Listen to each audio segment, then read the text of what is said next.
नित्यानंद प्रविष्ट श्री श्री नारायण देव शरण गुरुपाद नित्यानंद प्रविष्ट पितृ देवी चरण আমার প্রণাম আমার মাতৃদেবী চরণ প্রণতি আমার নিত্য সেবিক শ্রী শ্রী শ্রী শ্রী শ্রী রাধা দামোদর পাদ পদ্মনাভ সকলকে ধন্যবাদ প্রণাম এবং সর্বোপরি এখন পর্যন্ত যারা এখানে উপস্থিত হয়েছেন পরে যারা উপস্থিত হবেন অথবা লাউড স্পিকার মারফত শ্রবণ করছেন সকলের চরণে আমার কোটি কোটি श्री गुरुदास गोत्र प्रमानंदे जय जय श्री चैतन्य जय नित्यानंद जय द्वैत चंद्र जय जय गौरभक्त बिंद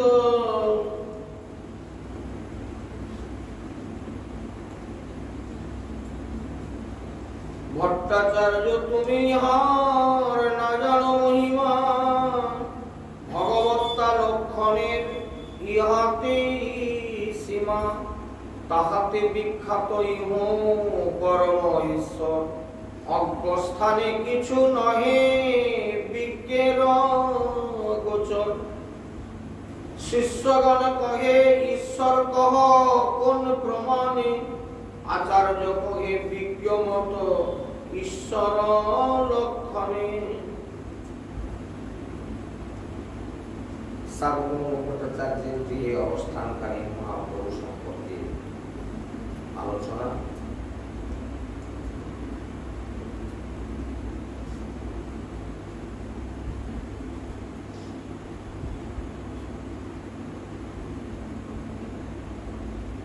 गोपीनाथ आचार्येर संगे सार्वभौम भट्टाचार्येर कथोपकथन महाप्रभु सम्बन्धी भट्टाचार्य তুমি জানো না এনার মহিমা কেমন তুমি একে উত্তম সম্প্রদায় বলে মানতে অস্বীকার করছো তুমি একে জানো না এর মহিমা তুমি জানো না ভগবত্তা লক্ষণের ইহাতেই সীমা ভগবানের যা কিছু লক্ষণ সব এনার মধ্যে আছে সেই ভগবত্তার লক্ষণ কি সে সম্পর্কে খুব সংক্ষিপ্ত ধারণা আপনাদের দিয়ে চলে ভগবানের যে সমস্ত লক্ষণ থাকে সেই লক্ষণগুলির মধ্যে এই তিনটি লক্ষণ প্রধান এক নম্বর হচ্ছে ভগবানের বিগ্রহে অন্য সমস্ত ভগবত স্বরূপের অবস্থিতি বা প্রকাশ তার শরীরের মধ্যে সমস্ত দেবদেবীদের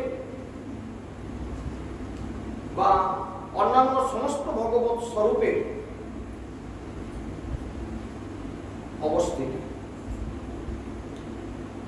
যেমনটা আমরা একটু আগেই কথোপকথন প্রসঙ্গে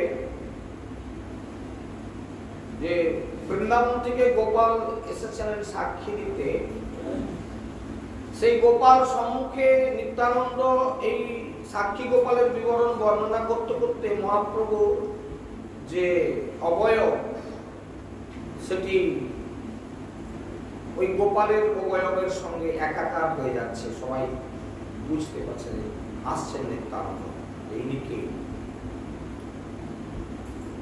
তাহলে যার মধ্যে স্বয়ং ভগবানের বিগ্রহের বা স্বরূপের অবস্থিতি বর্তমান তিনি ভগবান বলে দু নম্বর হচ্ছে প্রেম দাতৃত্ব ভগবান হবেন প্রেম দাতৃত্ব। আর যিনি সকলকে ভালোবাসবেন, তার কাছে কেউ আপন নেই, কেউ পর নেই, কেউ খারাপ লোক নয়, কেউ ভালো লোক নয়। যত খারাপ লোকই হোক না কেন, ভগবান তাকে খারাপ বলে না। আমরা বলি, কিন্তু ভগবান বলে। এটা হচ্ছে তার প্রেম দাতৃত্ব। 3 নম্বর হচ্ছে মাধুর্যের পূর্ণতম বিকাশ। মাধুর্যের পূর্ণতম বিকাশ। এখন এই মাধুর্য কাকে বলে, এটা নিয়ে আবার একটু আমরা আলোচনায় করব।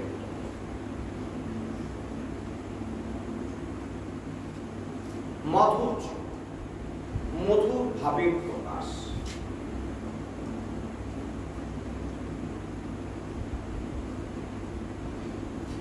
তো মহাপ্রভুর এই শ্রীবিগ্রহের মধ্যে বা মহাপ্রভুর এই দেহের মধ্যে এই 3টি লক্ষণই পূর্ণরূপে বিদ্যমান। নবদ্বীপ লীলায় শ্রীমন মহাপ্রভু নিজের বিগ্রহে শ্রী রাধা কৃষ্ণ, রাম সীতা,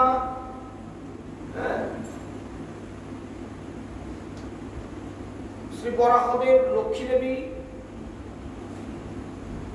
রুক্মিণী, ভাগবতী ইত্যাদি ভগবত স্বরূপের উপস্থিতি তার নবদ্বীপ পরিকরগণের নয়নের গোচরীভূত হয়েছিল।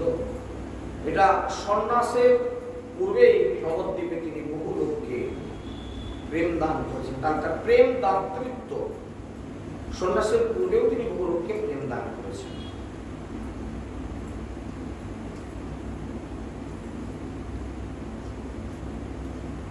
এখন এই সম্পর্কে আবারও একটু ধারণা দিই। প্রেম দান করেছে, তো এখন তো জগতে অনেকেই অনেককে প্রেম দান করছে। এখন এই প্রেম সম্পর্কে আমাদের ডেফিনিশনটা জানতে হবে। প্রেম কাকে বলে, আর লোক দেখানো কিছু চাকচিক্যতা কাকে বলে। প্রেমটা তৈরি হয় কি করে, কোনটাকে, তার কি কি আছে, বস্তু আছে যেটা থেকে প্রেম তৈরি হয়।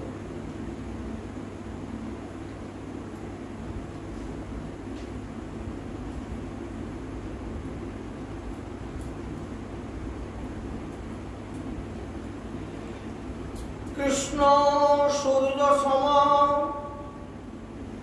মায়া হয়ে অন্ধকার, যাহা কৃষ্ণ তাহা নাহি, মায়ার অধিকার।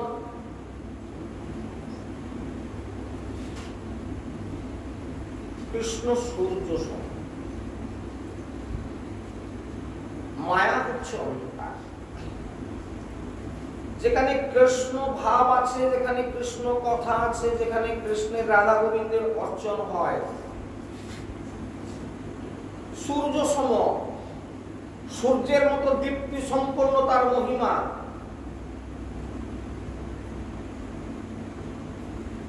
তাহলে কৃষ্ণ সূর্য সম, মায়া হচ্ছে অন্ধকার। মাইক জগৎটা হচ্ছে অন্ধকারের জগৎ। এখানে সবই অন্ধকার। যেগুলো নিয়ে আমরা খেলা করছি, একটু পরে সেটা দেখতে পাবো না, তখন অন্ধকার হয়ে যাবে। আমি ভাবছি আমার অনেক সম্পত্তি আছে, একটু পরে দেখা যাবে যে কিছুই নাই। আজকে রাজা ছিলাম, কাল সকালবেলায় ভিখারি। ঘটতেই পারে কোন মুহূর্তে যে আমাদের কি ঘটবে, ভগবান যে কখন আমাদের এই ঐশ্বর্যকে কেড়ে নেবেন তার কোনো ঠিক নেই। সুতরাং এর প্রতি আমাদের যে মায়া, এই মায়াটা মানুষকে অন্ধকারের জগতে নিয়ে যায়, অন্ধকারময় জগতে। এই কিছু লোক যেমন মনে করছি আমার মতো লোক আর কি, আজকে ভাবতেছিলাম দূর ডেলি সন্ধ্যাবেলা খালি গিয়ে ওখানে হট্টগোল করে লাভটা কি। আমি যদি একটু সংসারের চর্চা করতাম, এই সময় ঘরের একটু কাজকর্ম করতাম, তাও 2 পয়সা রোজগার, ওখানে গিয়ে বেকার। একটু আগে আমি ভাবছিলাম কি করবো, আমার বলা হয়ে গেছে, চলে যাই, এই করে এলাম। আসার পরটা ভালো ইচ্ছে ছিল, এলে কি হতো, না এলে কি হয়। এখানে এসে যৎকিঞ্চিত একটু কৃষ্ণ কথা, ভক্ত দর্শন, মহাপ্রসাদ, এটা লাভ হলো জীবনে। আর ওখানে থাকলে যেটা হতো সেটা হচ্ছে মায়ার সঙ্গে যত বেশি করে আঁকড়ে থাকা, মায়াকে আঁকুটে রাখা। যত আমাদের পারস্পরিক সম্বন্ধ ঘনীভূত হবে সংসারের সঙ্গে, তত দেখবেন ভগবানের কাছ থেকে আপনি দূরে চলে যাচ্ছেন। আমার মতো মূর্খ যারা ভগবানকে চিনতে পারলো না, ভগবানের সঙ্গে একাকার হলো না, ভগবানকে ভালোবাসলো না, ভালোবাসলো এই মাইক জগৎকে, এই মাইক জগতের মানুষকে, যারা এই পৃথিবীতে দুঃখ বইতো আর কিছু দিল না। একেবারে বুকে হাত দিয়ে প্রত্যেকে মনন করুন তো, খুব গভীর হবে, একান্তে আমার কথাগুলো শুনে না। আমরা এরকম বক্তৃতা দেওয়ার জন্য অনেক কথা বলতে পারি, ওই কথাটার কথা না, আমার কথা আমি ক্লু দিচ্ছি, আপনারা আপনাদের রেজাল্টটা তৈরি করবেন, তবে ভাগবতকে বুঝতে পারবেন। আমি ক্লু দিয়ে দিচ্ছি, আপনারা উপলব্ধি করলেন। আচ্ছা, এমন একজন কেউ বুকে হাত দিয়ে বলুন, আমার স্ত্রী আমাকে ভীষণ ভীষণ ভীষণ ভীষণ ভালোবাসে, এর থেকে ভালোবাসে না জগতে আর কেউ। আমি সঙ্গে সঙ্গে তাকে প্রশ্ন করব, আচ্ছা আপনার স্ত্রীর সঙ্গে কোনদিন ঝগড়া লাগেননি তো?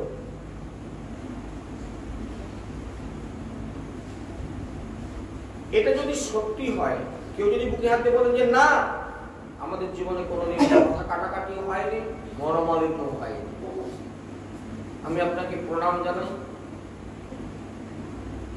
তাহলে আপনি ঠিক আছেন। আর যদি উত্তর আসে এরকম একটা, তারপরে প্রশ্ন করব, আচ্ছা ভগবানকে ভালোবেসে ভগবান কতটা আপনাকে কষ্ট দিয়েছে? ভগবানের সঙ্গে কবে ঝগড়া লাগছে? আপনি কিন্তু উত্তর কোনোদিনই দিতে পারবেন না যে ভগবানের সঙ্গে আমার একদিন ঝগড়া হয়েছে। তাহলে যতটা বেশি করে ভগবানের সঙ্গে যুক্ত হতে পারবেন, ততটা ভগবত্তাকে জানতে পারবেন, আর মায়াকে যতটা আঁকড়ে ধরতে পারবেন, ততটা এই মাইক জগতে আপনি ঝগড়ায় দ্বন্দ্বে অবতীর্ণ হবেন।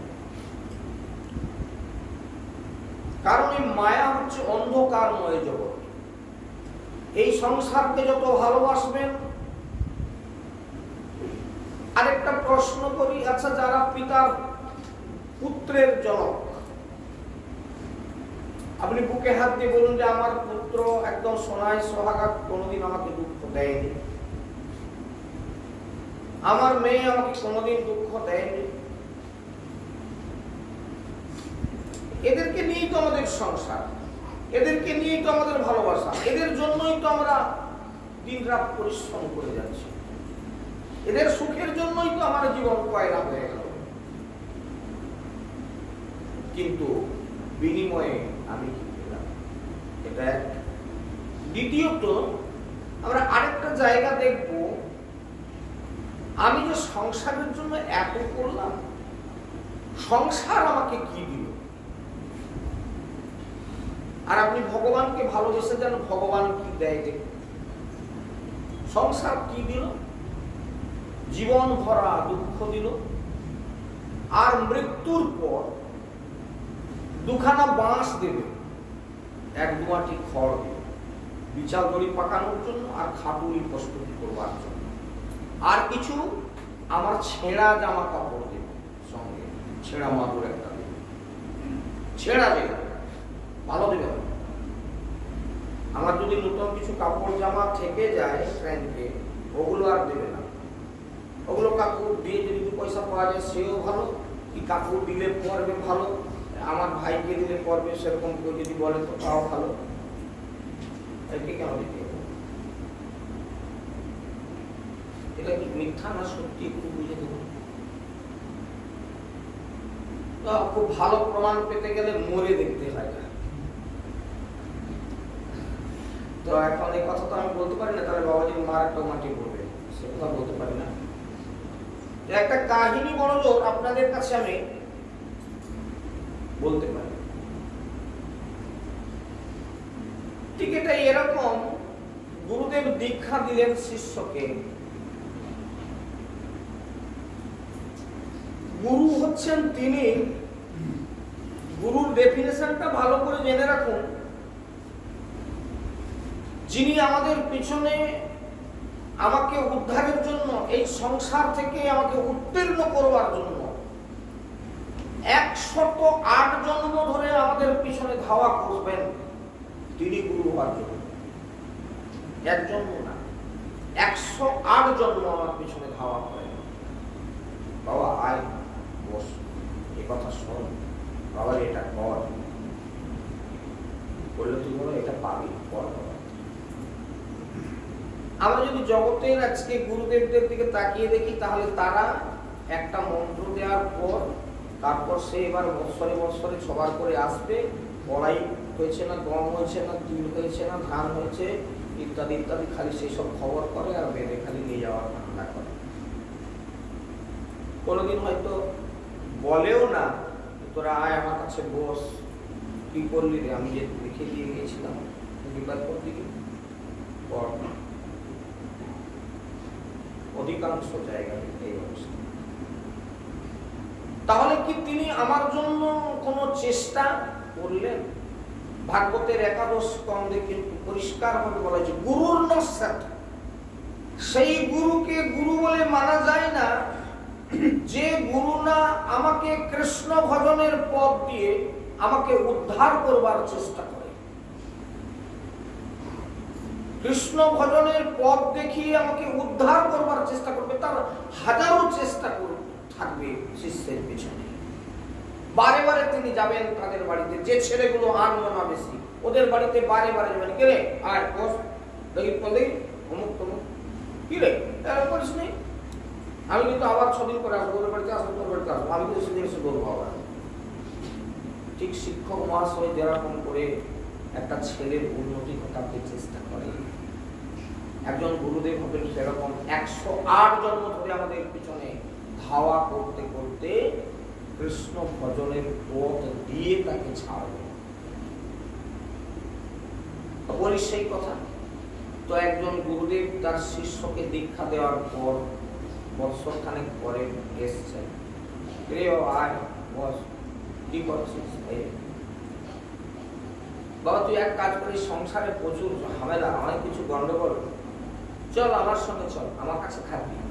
আমি তো বিভিন্ন শিষ্য বাড়ি ঘুরে বেড়াই, এই ব্যাগটা একটু বই করে দিবি, আমার সঙ্গে থাকবি, সাধন ভজন করবো, দুজন একসঙ্গে আমার সঙ্গে থাকবি, শিখতে পারবি। বাবা চল।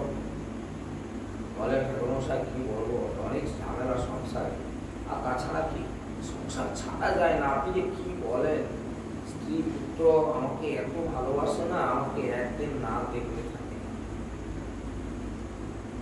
বলে ওরে সব মিথ্যা। না না আপনি কি যে বলেন, আমার স্ত্রী আমাকে যদি 1 ঘন্টা না দেখে না ছটফট করতে থাকে। ঠিক আছে থাক বাবা, তবে আমি আবার আসবো খবর দিতে। ঠিক আছে। আবারও এসে যখন বললেন বাবা পালিয়ে, বাবা সংসার মায়া, কারাগার, একদম এই কারাগারে থাকিস না বাবা। না বোঝাতে পারলেন না, বলে না না স্ত্রী পুত্র সংসার আমাকে ভীষণ ভীষণ ভালোবাসে, এদেরকে ছেড়ে যাওয়া যায় না। ছেলেরা বড় হয়ে গেল, মেয়েরা বড় হয়ে গেল, তাদের বিবাহ দিয়ে দিল, ছেলের ঘরে নাতি হলো। বলে গুরুদেব আপনি বলছেন অনেকদিন ধরে, আপনার কথাটা রাখবো, নাতি হয়েছে, কি করবো জানেন, এই ছেলেদেরকে নিয়ে একটু নাতি নাতনিদেরকে যদি না একটু গোছাগুছি করি, এদেরকে না করলে বৌমা সংসারে কাজ করবে কি করে, ছেলেগুলো একটু বড় হয়ে যাক, তারপরে ঠিক আপনার সঙ্গ আসবে। কিছুতেই শিষ্যকে বুঝিয়ে উঠতে পারল না। অবশেষে তিনি শেষ হাতিয়ার, গুরুদেবের চেষ্টা কিরকম দেখো, আমাদের এটা গল্পটা আমার না, কেদারনাথ রায় বাবাজি মহারাজ আমার মতো মূর্খ জীবকে বলেছিলেন যে কেদারনাথ রায় বাবাজির ভাগবত কথা শুনতে শুনতে মহাপ্রভু তন্ময় হয়ে তার পাট বাড়িতে চলে গিয়েছিলেন। বেশি দূরে না, আপনারা গিয়ে দেখে আসবেন। বরাহনগর পাট বাড়ি আশ্রম, খুব সামনে, উত্তর 24 পরগনা, হাওড়া থেকে কয়েক কিলোমিটার দূরে বাস গেলে, বিটি রোড গাড়িতে গেলে ওখান থেকে আর অল্প কিছুটা দূরে গেলে আপনারা পেয়ে যাবেন ঠাকুরবাড়ি, যেখানে এখনো প্রত্যেক দিন বিকালে গেলে আপনারা ভাগবত পাঠ শুনবেন। এখানে প্রত্যেক দিন পাঠ হতো। মহাপ্রভু একদিন গঙ্গায় নৌকা বিহার করতে বেরিয়ে ঘুরছেন, একটু বিকেলবেলা করে নাম করতে করতে, খুব ভালো লাগছে। হঠাৎ এরকম পাটবাড়ি আশ্রম থেকে ভাগবতের ধ্বনি আসছে, শোনা যাচ্ছে ভাগবত কথা হচ্ছে। মহাপ্রভু হঠাৎ তার নাবিককে বললেন, নৌকা চালককে বললেন যে নৌকাটা ঘাটে ফেরাও। ঘাটে গিয়ে নৌকাটা ঠেকলো। মহাপ্রভু একদম তন্ময় হয়ে, কোন দিকে যাচ্ছে তার কোনো ঠিক নাই, এই ভাগবত কথা শুনতে শুনতে যে জায়গায় চলে এসেছিলেন, সেই কেদারনাথ রায় মহাবাজি মহারাজের ভাগবতী কথা থেকে আপনাদের কাছে এই কাহিনীটা তুলে দিচ্ছি। কতটা চেষ্টা দেখুন। গুরুদেব শেষবারের মতো এসে শিষ্যকে বললেন, বাবারে আমারও তো বয়স হলো রে, আমি তোকে বুঝিয়ে উঠতে পারলাম না, তোকে এই সংসার ত্যাগ করানোর জন্য আমি অনেক চেষ্টা করলাম, তুই আমার কথা নিলি না। ঠিক আছে, তুই যখন নিলি না, আমারও তো আর করার কিছু নাই। তবে বাবা আমার তো বয়স হলো, আমিও তো আর বেশি দিন এই জগতে থাকবো না রে।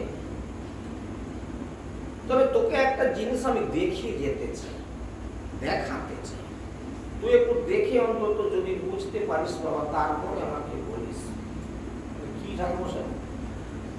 না বলে শোন, আমার ঝোলায় না একটা জিনিস আছে, এটা যদি জীবের তলায় দিয়ে দিবি, মানে একটা শেকড় আছে, জীবের তলায় এটা দিয়ে দিলে না, অবিকল তুই মারা যাবে। শরীরের মধ্যে কোনো প্রাণের স্পন্দন থাকবে না। কিন্তু এরকম হয়ে যাওয়ার পর কে কি বলছে, কে কি করছে, তুই সব শুনতে পারবি।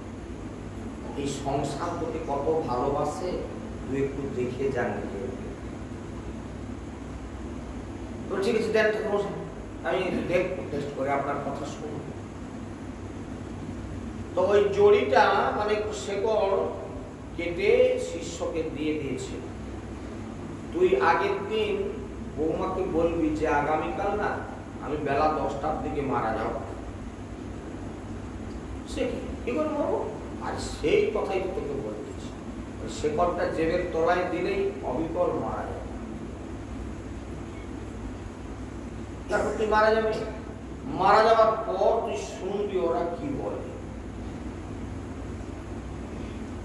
এখন রাত্রিবেলা ঘুমাতে গিয়ে তার স্ত্রীকে বলছে, এখন শুনছো, আমি না আগামীকাল বেলা 10টার সময় দেখ কি যে বলো না, তুমি রাত্রিকালে এইসব অলক্ষণে কথা বলছো না, চুপ করো, তুমি ঘুমাও। কোথা থেকে কি মাথায় আসে একটা ভুল, দেখ বলে না, তুমি মরলে আমি কি আর বাঁচবো? তো আমিও তোমার সঙ্গেই চলে যাব। আমরা ভাবতেছি, বল দেখেছ ঠাকুরমশাই শুধু প্রতিবারে আসে বলে সংসার ভালো নয়, পালিছ, ও কত ভালোবাসে, আমি মরে গেলে সে আমার সঙ্গেই চলবে। এবার দেখো আমি মারা গেলে না, এই যে আমাদের উঠানে এই যে আম গাছটা আছে, সরলা বেশ ভালো আম গাছ, মিষ্টি আমের গাছ, ওই আম কাঠটা দিয়ে তুমি আমাকে দাও করো। তুমি কি যে বলো না, আম কাঠ কি, আমি তোমার জ্বালানি হয়ে যাব। সত্যি করে বউ এত ভালোবাসে, আমি জ্বালানি হয়ে যাব তোমার, মানে আম কাঠের থেকেও আমি জ্বলে যাবো তোমার সঙ্গে। খুব কথোপকথন হলো। সকালবেলা স্নান টান করে নিত্য কর্মটর্ম সেরে এবার গুরুদেবের সেই কথাটা টেস্ট করবে। হ্যাঁ, জীবের তলায় এটা দিয়ে দিয়েছে, দিয়ে দিয়ে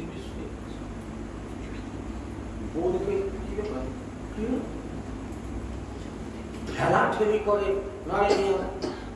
সর্বনাশ, তুমি যে বলেছিলে কালকে কালকে সেটা সত্যি হয়ে গেল। ঠেলা ঠেলি করে যখন দেখেন সে তো একদম মরে কাঠ হয়ে গেছে। কাঠ হয়ে যাওয়া বুঝেন, মানে একবার সে বাঁকেও নেই, এমন অবস্থা এখন ঠিয়া হয়েছে। মরিবার পরে মানুষ হয়ে যায় না, সে পাহাড় বাঁধতে চায়নি, তাকে শ্মশানে গিয়ে বাঁকড়াতে হবে, পাগুলো না মুড়লে, হাতগুলো না মুড়লে তাকে কি করে চিতায় তুলবে? হ্যাঁ, সে কাঠ মেরে উড়াল মেরে তবে যে এসব মানে নরম করতে হয়, এমন খেঁচে যায়। সে ওষুধ জীবে দেওয়া মাত্র একদম খেঁচে গেছে। ও যখন বুঝতে পারলো যে তোর সত্যিকারই মারা গেছে, অব কি হলো বলে চিৎকার করে আরম্ভ করেছে। এবার পাড়ার লোক দৌড়াদৌড়ি করে আসবে, ও কি হলো গো, তুমি এরকম রাত্রিবেলা বলেছিলে, এটা যে সত্যি হবে আমি বুঝতে পারিনি গো। অব তুমি বলেছিলে আমাকে মিষ্টি আম গাছটা দিয়ে আমাকে পোড়াবি, আমি বুঝতে পারিনি যে তুমি মারা যাবে। এইসব এই বিনিয়ে বিনিয়ে সুর করে দিন, এমন কাঁদলো না গোটা ডেকে নিয়ে আসবে।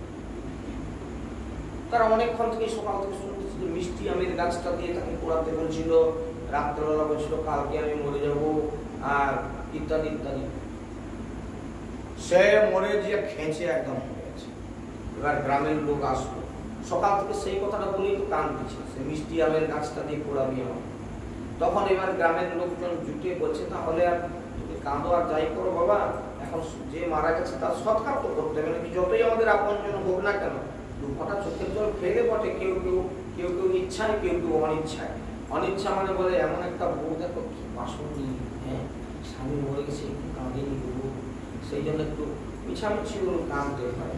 হ্যাঁ, এরকম একটা ঢং বাজারে ভালোই চালু আছে। এবং কেউ কিছু মনে করবে না, আমি কথাটা খারাপ বলে ফেললাম, ক্ষমা করবে। তো যাই হোক, সেটা ফলের পরিচয়তে, ফল ফললেই বোঝা যাবে যে কি ফল ফলে। হ্যাঁ, এখন থেকে বললে কথাটা বুঝতে পারা যাবে না, সেদিন আসলে বুঝতে পারবে। সে একটা যেমন সেই ক্যাসেট বলছেন, বলে এসা জুতাই কাঁদব না, জুতাই করে কাঁদব যদি স্বামী মরে যায়। এগুলো হচ্ছে ওই রকমের কথা, ওই হাস্য খেঁচে গেছে এবং হাত পা, সে চিৎকার করে কাঁদছে, পাড়ার লোকজন জুটে গেছে। এবার বলছে দেখো কাটাকাটি করে কিছু লাভ নেই, এর সৎকার ব্যবস্থা করতে হবে, তাহলে এখন গাছ টাছ কাটি, তাহলে এখন তা হবে কি করে? তুমি তো সকাল থেকে কাটাকাটি করে নাকি উনি বলে গেছেন যে আম গাছটা কারো। সে এদিকে তখন স্বামীর জন্য কাঁদা বাদে, ওগো তোমরা মিষ্টি আম গাছটা কেটো না গো, ওই মিষ্টি আম গাছটা কেটে দিলে আমরা আম খাবো কোথায়? বলে তুমি সকাল থেকে কাঁদছিলে না, ও যে বলে গেছে নাকি এই মিষ্টি আমটা, বলে ও বলে ওকে, ও তো চলে গেছে, ওর সঙ্গে আম গাছ দিয়ে কি হবে? তো এক কাজ করো, বলে তাহলে কি গাছ কাটবো না, বলে সে বেড়ার ধারে থেকে সে ঝিকে গাছগুলো আছে, মানে যেগুলো ওই গাছ করতে না তো, এই যে পলাশঘাটের গাড়ি বাঁধারে ওই উত্তর 24 পরগনা দক্ষিণ 24 পরগনা এই গাছগুলো খুব আছে, ঝিকে গাছ, কিন্তু প্রায় ওই খুব ভেজা নরম জায়গাতে হয়। এই কাঠগুলো এত রসালো যে ওকে জ্বালানোর জন্য অনেক মাস কাঠ পুড়তে হয়, ও কাঠ কাকেও পোড়ায় না, বলে ওই গাছ কাঠ। আম গাছ কি বলি, ওই গাছ কাঠ। যাই হোক, এখন পাড়ার লোক বলে এখন দিবেনি মিষ্টি হবে।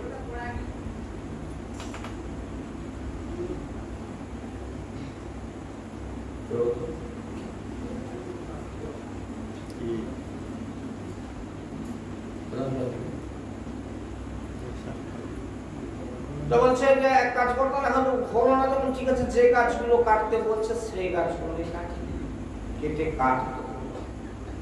এখন ওকে বাইরে বের করে না নিয়ে আসলে তো আর খাটুটিতে বাঁধা যাবে না নাকি, তো ঘরের মধ্যে মারা গেছে, ঘর থেকে বের করে সে হাতগুলো এরকম করে মারা গেছে, খেঁচে গেছে, দরজাটা ছোট, সে বেঁচে থাকায় এই দরজাগুলো অনেক কষ্ট করে করেছে, চাকুন্দা কাটে দরজা, তো সে এখন হাতগুলো লেগে যাচ্ছে।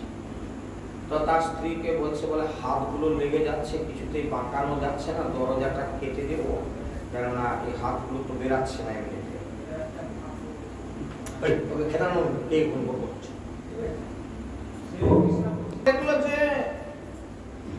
বলে দরজায় বেরোচ্ছে না, দরজাটা কেটে দিন, না হলে তো হাত কাটতে হবে। যদি দরজা না কাটি তাহলে হাতকে কাটতে হবে, না আমি দরজায় বেরোচ্ছি না, এমন খেঁচে আছে কিছুতে ঘাপানো যাচ্ছে না। না বলে প্রয়োজন হয় ওর হাতগুলো কেটে দাও, দরজাটা কেটো না, এর চেয়ে চাকুন্দা কাটে কত বছরই করা হয়েছে, এটা কেটো না। আচ্ছা ঠিক আছে, তখন ও তো সব শুনতে পাচ্ছে, বলে বাবা হাত কেটে দিবে বলতেছে, হাতটাকে নরম করে, তারপরে এরকম করে ধাক্কা দিল, লোকজন দেখলো না, করে না নরম হয়ে গেছে হাতটা, বলে হাতগুলো ঘুটে গেল। বারকে বের করে নিয়ে এইবার ওইখানে গিয়ে একটা লাস্ট কান্না হয় আপনারা দেখেছেন। এবার শ্মশানে নিয়ে যাওয়া হবে, তখন একবার যদি বউ থাকে আর কি, একবারে পায়ে এসে পড়ে গিয়ে মাথা খুঁটে একদম এমন একটা সিন দিবে না, একদম সকলে হাততালি দিবে, এমন সুন্দর একটা সিন। যাত্রার সিন দেখেন না, ওই আপনারা ওটা সিন দেখতেছেন। আমার কথাগুলো একটু শুনতে খারাপ লাগতেছে আপনাদের, আশা করি আমি জানি খারাপ লাগবে, কিন্তু এই সিনগুলো একটু দেখবেন, দেখার পর বুঝে যাবেন যে বাবাজি বলছিল কথাটা সঠিক বেঠিক। এটা হচ্ছে সিন, এটা লাস্ট সিন, কারণ আর তো কাঁদবার সুযোগ পাবো, এটা লাস্ট সিন। শ্মশান পেরিয়ে চলে যাবে এবারে, শেষবার যত কষ্ট হয়ে মরুক, মাথা যন্ত্রণা হয়ে মরুক, একবার ওখানে মাথা পুড়িয়ে দিই, 5 জন লোক দেখু যে আমি কিরকম যুদ্ধ করে কাঁদলাম। হ্যাঁ, বলে বউটা যা কাঁদো না, মাথা টাথা পুড়ে মানে একবার দিয়ে ব্লাড হয়ে যাবে। বলছে আমি চিনব একটু লোক দাঁতি মাটি ছাড়াবে, এসে বলে সত্যি সিনটা খারাপ ভালো। ও কান্নাকাটি করছে এরকম যে একদম লাস্ট সিনটা দিচ্ছে, গুরুদেব এসে হাজির। কি হয়েছে গো? না বলে আমাদের বাড়ি কি বলে? কদিন আগে আমি এলাম, আমার সঙ্গে এত সব কথা হলো, কোথায় গেছে?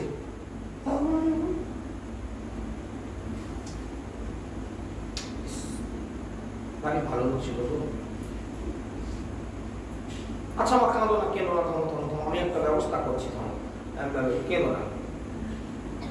এখন ছেলে নাতি বৌমা টৌমা সবাই কাঁদতেছে, আর তোমরা তো এত লোক কাঁদতেছ, এক কাজ করো, আমি একে বাঁচি। হ্যাঁ এবার বেশি যাবে, খুব খুব ভালো বলে একবারে পায়ে টায়ে পড়ে করে দেবে, বাঁচিয়ে দেবে। তাহলে মা শোনো শোনো, একটা কন্ডিশন হচ্ছে কি, এর বিনিময়ে একটা জীবন দিতে হবে, এর বিনিময়ে একটা জীবন দিতে হবে, দিলে বেঁচে যাবে। পাড়ার লোক বলে তুই তো কাঁদতেছ, তোরই বা বেঁচে থেকে লাভ কি, তুই জীবনটা দিয়ে দিই, আর দিলে তোর স্বামী বাঁচবে, বরং সে বরং ভালো সংসারের লোক, সে কাজকর্মের লোক, বাইরে কাজ করবে, তুই কিছু করতে পারবো শুধু। ও না আমি দিতে পারবো নি, ওর নাতনিটা ওর কাছে ঘুমায়, কার কাছে ঘুমাবে? নাতি না হলে আমাকে না হলে ঘুমায় না।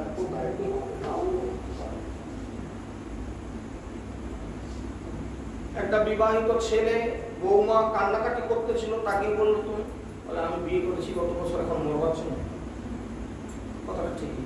আর একটা ছোট ছেলে, তার কোনো বিয়ে হয়নি, বলে আমার কোনো বিয়েই হয়নি, আমি মরবো কি করতে? ও শুনতেছে শুয়ে।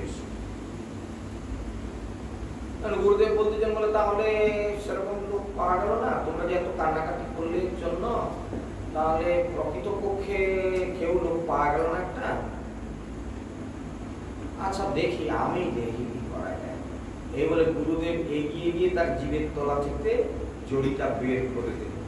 বের করে দিতে তখন সে ঢিলঢিল করে উঠে, হ্যাঁ বেঁচে গেল গুরুদেব, গুরুদেব আপনি সত্যি মহান, সত্যি এতদিন আপনাকে চিনতে পারিনি, আপনি বছর বছর আসেন, কত কিছু কথা বলেন, কিন্তু আপনি যে এত বড় শক্তিমান পুরুষ, মরা মানুষকে বাঁচিয়ে দিতে পারেন, আর আপনি ধন্যবাদ ধন্যবাদ, একদম পায়ে দিয়ে পড়ে।